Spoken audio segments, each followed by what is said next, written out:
여러분, 2021년 9월을 기억하시나요? 전 세계가 한국의 한 드라마에 집중했던 그 순간을 넷플릭스 화면에 초록색 트레이닝복을 입은 사람들이 처음 등장했을 때만 해도 아무도 이게 역사상 가장 성공적인 TV 시리즈가 될 줄은 몰랐습니다. 하지만 오징어 게임은 그야말로 전 세계를 뒤흔들었죠. 안녕하세요.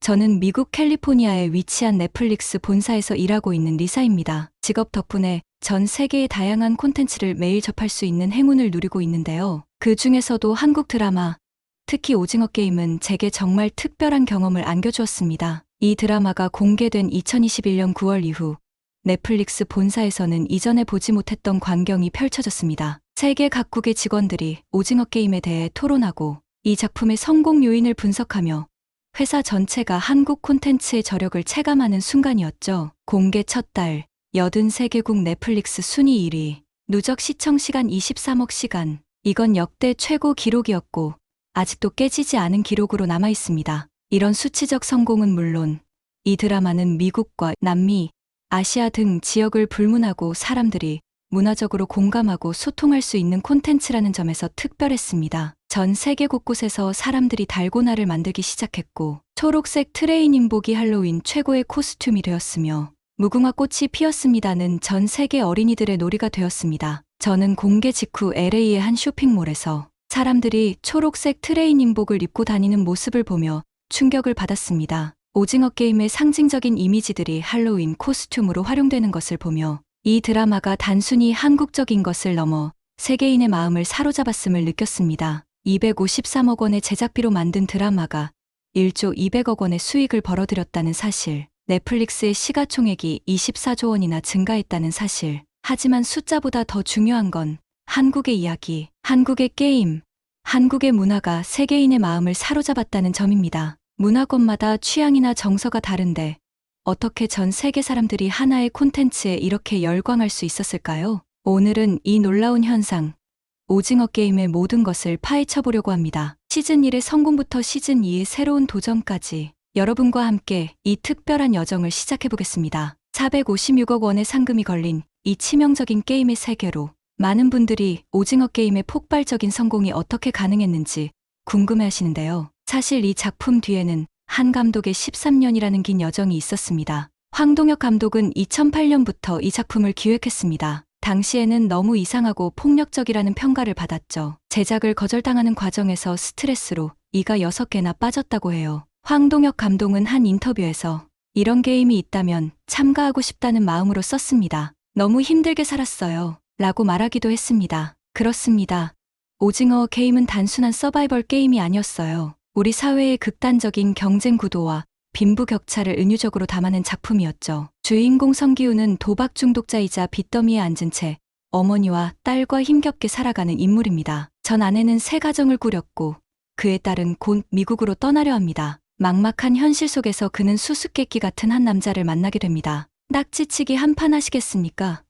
이기시면 10만 원, 지시면 뺨 한 대입니다. 이 제안을 시작으로 기훈은 456억 원의 상금이 걸린 미스터리한 게임에 초대됩니다. 그리고 그곳에서 456명의 다양한 사연을 가진 사람들을 만나게 되죠. 거대한 미로 같은 시설에 모인 참가자들, 그들은 어린 시절 놀이를 재해석한 치명적인 게임들에 참여하게 됩니다. 각 게임에서 탈락하면 즉시 죽음을 맞이하게 되고 살아남은 자의 몫은 늘어나는 상금, 456억 원을 향한 치열한 경쟁이 시작됩니다. 첫 번째 게임 무궁화 꽃이 피었습니다. 어린 시절 누구나 해봤을 이 순수한 놀이가 어떻게 255명의 목숨을 앗아가는 잔혹한 게임이 됐을까요? 시스템의 룰에 순응하지 않으면 죽는다는 냉혹한 사회의 모습을 담았습니다. 두 번째 달고나 게임은 겉보기엔 공평해 보이지만 실상은 정보의 비대칭성이 존재하는 불공정한 게임이었죠. 우리 사회의 모습과 닮아있지 않나요? 제가 기억하는 흥미로운 에피소드 중 하나는 미국의 한 학교에서 학생들이 달고나 만들기 수업을 진행하고 있었다는 겁니다. 한국의 놀이가 전 세계로 퍼져나가며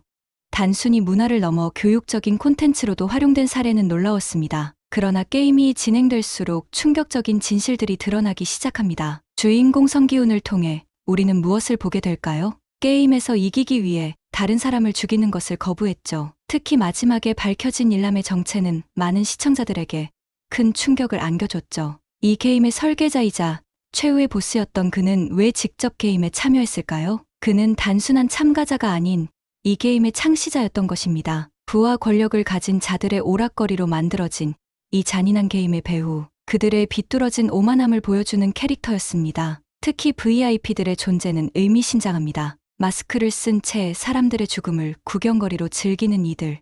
우리 사회의 극단적인 빈부격차와 권력의 민낯을 적나라하게 보여줬죠. 오징어 게임이 전 세계적으로 사랑받은 이유는 분명합니다. 한국적인 정서와 놀이를 통해 현대 사회의 보편적인 문제를 파고들었기 때문이죠. 단순한 서바이벌 게임을 넘어 인간의 존엄성과 자본주의 사회의 모순을 날카롭게 지적했습니다. 결국 최후의 승자가 된 기훈. 하지만 그는 1년이 지나도록 상금을 쓰지 못합니다. 대신 붉은 머리로 변신하고 새로운 게임이 시작되는 것을 막기 위한 여정을 시작하죠. 그리고 마지막 장면에서 붉은 머리로 변신한 기훈을 보며 우리는 질문을 받습니다. 당신이라면 어떤 선택을 하시겠습니까? 이런 깊이 있는 메시지가 있었기에 오징어 게임은 단순한 화제작을 넘어 전 세계인의 마음을 울리는 걸작이 될 수 있었습니다. 2024년 공개된 오징어 게임 시즌2는 또 한 번 저와 동료들에게 큰 충격을 주었습니다. 프론트맨과 VIP들의 이야기가 어떻게 확장되는지, 게임에 숨겨진 복선이 시즌3로 이어질 단서가 되는지를 두고 많은 토론이 벌어졌습니다. 한국 콘텐츠는 이렇게 한 번의 흥행으로 그치지 않고 지속적으로 새로운 도전을 이어가는 점이 정말 놀라웠습니다. 시즌2는 첫 방송부터 전 세계 83개국 넷플릭스 순위 1위를 기록했습니다. 특히 공개 직후 폭주한 접속자로 인해 넷플릭스 서버가 다운되는 초유의 사태까지 벌어졌죠. 이는 넷플릭스 역사상 처음 있는 일이었습니다. 제작비 1천억 원이 투입된 시즌2는 전작과는 또 다른 매력을 보여줬습니다. 특히 공유의 변신은 충격적이었죠. 도깨비의 달달함은 온데간데 없고 러시안 룰렛으로 사람들을 시험하는 사이코패스의 모습은 전 세계 평론가들의 극찬을 받았습니다. 시즌2를 보실 때는 이런 부분들을 주목해서 보시면 좋을 것 같습니다. 첫째, 각 게임의 숨겨진 메시지들입니다. 특히 5인각 달리기는 개인의 실수가 공동체의 죽음으로 이어지는 현대 사회의 단면을 보여주죠. 여기서 현주가 보여주는 리더십은 소외된 이들의 연대가 얼마나 강력할 수 있는지를 증명합니다. 둘째, 벽화에 숨겨진 복선들입니다. 시즌3을 암시하는 여러 힌트들이 숨겨져 있어요. 구름다리 게임, 인간 체스를 연상시키는 문양들. 이는 앞으로 펼쳐질 이야기의 중요한 단서가 될 것입니다. 셋째, 프론트맨 이병헌의 이중적인 행동들입니다. 그가 왜 게임 참가자가 되었는지, 그의 진짜 목적은 무엇인지, 이는 시즌3의 핵심 미스터리가 될 것 같습니다. 이번 시즌의 게임들도 완전히 새로워졌습니다. 5인각 달리기는 운동회를 연상시키는 게임이지만 한 팀의 실수가 모두의 죽음으로 이어질 수 있는 잔혹한 게임으로 재해석됐죠. 구름다리는 시즌1의 유리 징검다리를 업그레이드한 버전입니다. 또한 팀 대결 방식의 새로운 게임들, 개인의 생존이 아닌 팀의 운명이 걸린 게임들, 새로운 참가자들의 사연도 더욱 깊어졌습니다. 박성훈이 연기하는 현주는 태국에서 수술비를 마련하기 위해 참가한 트랜스젠더 특전사 출신입니다. 임시완은 비트코인 투자 실패로 모든 것을 잃은 청년을 연기하고, 강하늘은 미스터리한 과거를 가진 인물입니다. 이들의 사연은 단순한 돈의 문제를 넘어 현대 사회의 다양한 문제들을 반영합니다. 제작비 1천억 원의 위력은 세트장에서도 느껴집니다. 더욱 웅장해진 스케일, 섬세해진 디테일, 특히 벽화에 숨겨진 복선들은 팬들 사이에서 뜨거운 토론 주제가 되고 있죠. 시즌 1과의 연결고리도 곳곳에 숨겨져 있습니다. 프론트맨의 정체, 일남이 남긴 유산, 그리고 VIP들의 세계. 이 모든 것들이 더 큰 그림을 위한 복선이 되고 있습니다. 여러분, 시즌 1과 시즌 2는 어떤 점이 다를까요? 다시 게임에 참가하시겠습니까? 이 질문으로 시작하는 시즌 2는 우리에게 전혀 다른 이야기를 들려주기 시작합니다. 시즌 1이 생존이 주제였다면 시즌 2는 복수와 정의의 이야기입니다. 단순히 게임에서 살아남는 것이 아니라 이 악마의 게임을 끝내려는 사람들의 이야기죠. 지금 희생을 치르더라도 이번에 반드시 이 게임을 끝내야 합니다. 성기훈의 이 대사는 시즌 2의 본질을 정확히 짚어냅니다. 특히 공유의 변신은 정말 충격적이었죠. 빵과 복권, 둘 중 하나만 선택하실 수 있습니다. 이 장면을 보신 분들은 아실 겁니다. 공유가 보여주는 광기 어린 연기가 얼마나 소름 돋았는지. 도깨비의 달달한 공유는 온데간데 없고 완벽한 사이코패스의 모습을 보여줬죠. 정말 궁금했어요. 딱지치기도 제대로 못하는 인간이 양봉남이 러시안 룰렛을 하는 장면은 이번 시즌의 백미였습니다. 16의 확률로 죽을 수 있는 상황에서도 즐기는 모습. 공유는 이 장면 하나로 자신의 연기 스펙트럼을 완전히 바꿔놓았습니다. 해외 반응도 뜨겁습니다. 뉴욕타임스는 시즌 1의 충격과 공포를 뛰어넘는 더 깊은 서사라고 평가했고, 버라이어티는 공유의 충격적인 변신이 시즌 2를 이끈다고 극찬했습니다. 하지만 흥미로운 점은 시즌 1의 신선함은 없지만 더 성숙해진 이야기, 개인보다 드라마에 중점을 둔 점이 아쉽다. 공유의 연기가 시즌 2를 살렸다. 시즌 2에 대한 해외 평단과 관객들의 반응이 다소 엇갈린다는 것입니다. 특히 주목할 만한 건 넷플릭스 시청 지표입니다. 시즌 2는 공개 직후 83개국에서 1위를 기록했지만 시즌 1처럼 오랫동안 기록을 유지하지는 못했습니다. 하지만 이는 오히려 자연스러운 현상이라는 분석이 많습니다. 하지만 해외 팬들의 SNS 반응은 달랐습니다. 시즌 1은 신선한 충격이었다면 시즌 2는 더 깊이 있는 드라마, 한국 드라마의 새로운 가능성을 보여줬다. 특히 현지에서 열린 오징어 게임 관련 이벤트들의 반응은 여전히 뜨겁습니다. 프랑스 파리에 무궁화 꽃이 피었습니다.